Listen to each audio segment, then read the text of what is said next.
तेजस्वी यादव मंच पर चढ़कर हकलाते हैं और उसके बाद पूरे भारत में इस बात के लिए आवाज उठती है कि अनुकंपा पर बड़े नेताजी पढ़ भी नहीं पा रहे हैं।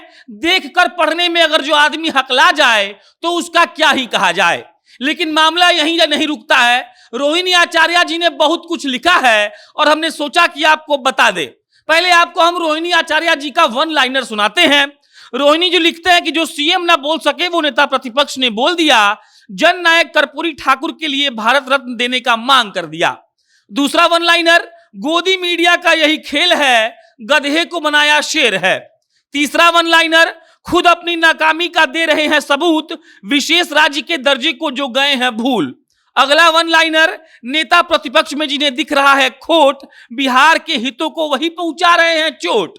अगला वन लाइनर, फकीरा की चाटुकारिता में ऐसा डूबा, विशेष राज्य के दर्जे को जिसने भूला।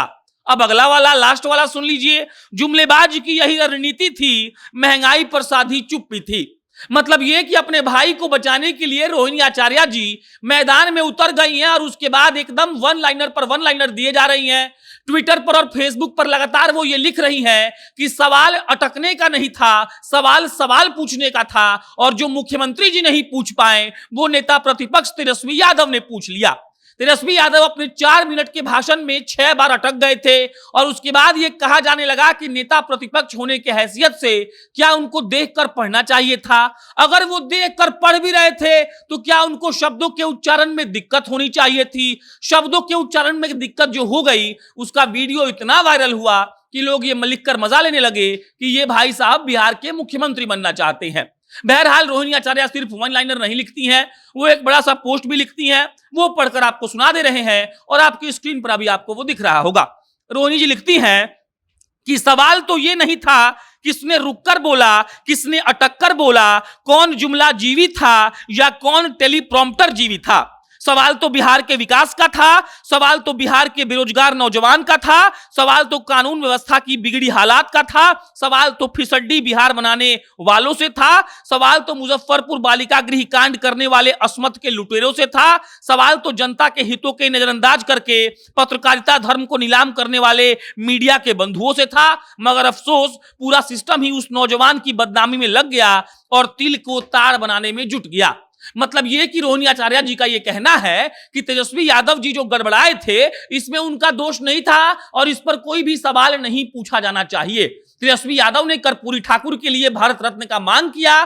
तेजस्वी यादव ने स्कूल ऑफ डेमोक्रेसी की स्थापना करने की सलाह दी और इन सब बातों को मीडिया को और सारे लोगों को ध्यान में रखना चाहिए और अटकने वाले बात को भूल जाना चाहिए। बहरहाल तेजस्वी यादव जब प्रधानमंत्री मोदी और सीएम नीतीश कुमार के सामने विधानसभा के परिसर में खड़े होकर अपना अभिभाषण दे रहे थे तो वो बहुत कंफ्यूज दिख रहे थे, एकदम नर्वस टाइप दिख रहे थे। लग रहा था कि देखिए उनको लिखकर तो मिला है लेकिन शायद उन्होंने उसकी प्रैक्टिस नहीं की है। और उसके बाद जो हुआ वो आप सब लोग जानते हैं।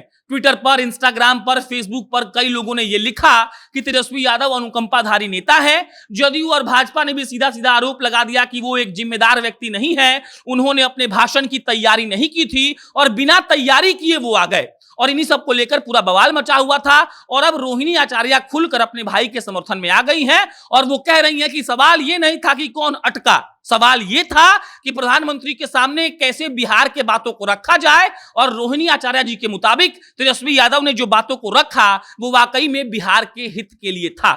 मिला जुलाकर रोहिणी आचार्य ने सीधा सीधा अपने भाई का बचाव किया है और एक तरफ एक धड़ा ऐसा है जो लगातार तेजस्वी यादव के बोलने के शैली पर सवाल उठा रहा है और यह कह रहा है कि तेजस्वी यादव जी को बोलने तो आता नहीं है, अब बड़का चले हैं नेता प्रतिपक्ष बनने। बहरहाल ये मुद्दा अभी फिलहाल गर्म रहेगा, इसीलिए क्योंकि वाकई में तेजस्वी यादव जब वहां पर मंच से बोल रहे थे तो वो लड़खड़ा रहे थे, उनके शब्दों के उच्चारण में कई गलतियां थी, वो पढ़ते पढ़ते किसी लाइन को 2 बार पढ़ दे रहे थे और इन सबको लेकर कई लोग उनका कायदे से मजाक भी उड़ा रहे हैं। बहरहाल इस पर कोई अपडेट आएगी तो आपको हम बताएंगे।